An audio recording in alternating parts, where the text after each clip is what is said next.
Мошенничество Илана Шора заключается в следующем, что я вам обещал 500 миллионов евро инвестиций, 7 тысяч рабочих мест, аэропорт и еще 20 пунктов по строительству объектов. Но я этого не сделал, потому что в этом виноват Кишинев. Именно вот в этом мошенничество, да. Что вы прикрываетесь кем-то в том, что вы не сделали то, что вы обещали. Но он и не намеревался. А вы, когда пришли к власти, вы же не говорили в скобочках, когда утверждали программу «Край мечты», что мы это сделаем, если ПАС не будет мешать. Вы обещали людям, вы давали эти обещания, поэтому не надо говорить сейчас, что кто-то в этом виноват. Вы изначально знали, что вы обещаете нереализуемое, и просто потом искали человека или орган, или да, на кого это свалить.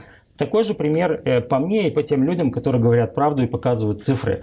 Они уходят от дискуссии, то есть вот я назвал цифры, я их опубликовал, придите члены исполкома, скажите, нет, Тарнавский лжет, вот по-настоящему доходы такие, мы живем отлично. Этого нет.